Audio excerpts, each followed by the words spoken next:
Hey everyone, how's it going? This is Ryan Mehtar bringing you another video today on hue, saturation and luminance. Now the reason I want to do a video on this is I love playing with color.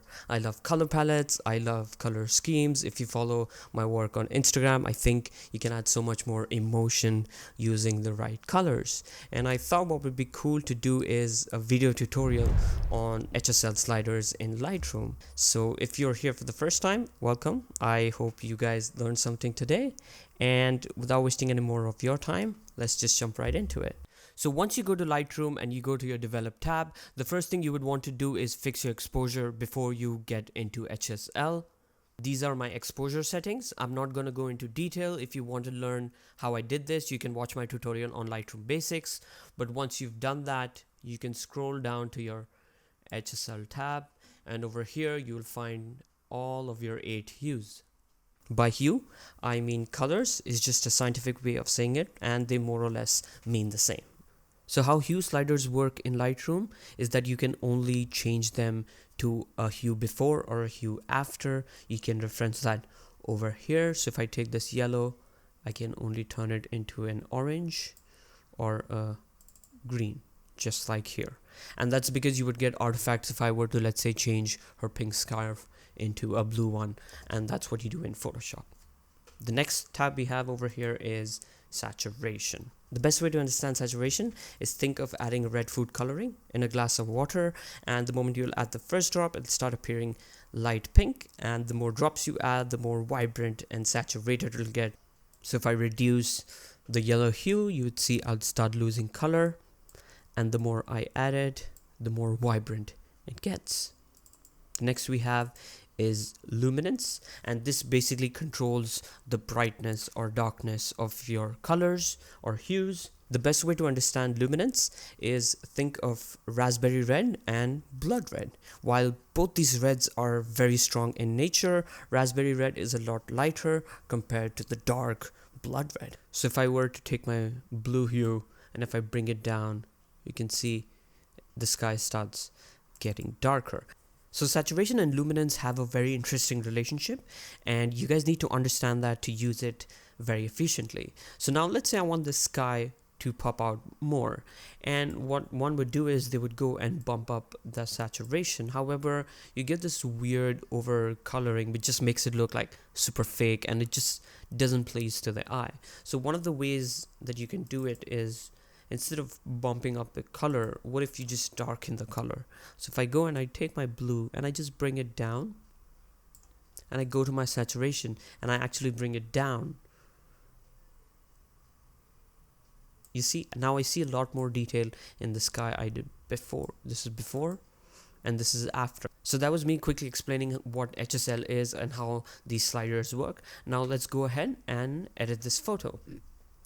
Now you can always use it in this layout. However, I like clicking the color tab and getting a layout like this, so that way you can just move on to the next color when you're completely done with each of these colors. So the first thing I'm going to do is I'm going to add a bit of saturation to her skin tones because it was taken on a flat profile. Otherwise, you always need to remember that the orange sliders control skin tones, and you obviously have to be very careful using them as you don't want to change the color of their skin. The next thing I'm going to do is I'm going to change the color of this shutter. What I want to do is I want to give it a more lime green sort of look. I'm going to bump up the saturation and I'm going to darken this a bit. That looks good. We don't have much greens in the shot. They are not visible, so I'm just going to come down.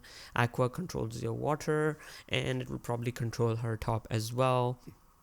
So what I want to do is I will bump this up, and I'm going to bring this down. That looks good. Yeah, I can give it a nice blue tone. Then comes the blue tab. Now, as mentioned earlier, what I'm going to do is I'm going to darken the sky using luminance, and I'm going to reduce the saturation. And I also want to give it a kind of a teal look. That looks good to me. Then I'm going to come down we don't have any purples in the shot. And then we'll come to the magentas. I want to turn the color of the scarf. I like the red, so I'm going to bump that up. I'm going to increase the saturation. And I'm going to bring the luminance down a bit. And that looks good. I can obviously change the color of the shutter if I want all the way to a green or a red color. But that's not what we want to do. So now there's something I did not talk about earlier of why I didn't mention anything about the red slider. But in this photograph, red is a more transitional color. And what I mean by that is if I bump this all the way up, you can see that it's there in some of her skin tones, it's there in her hand.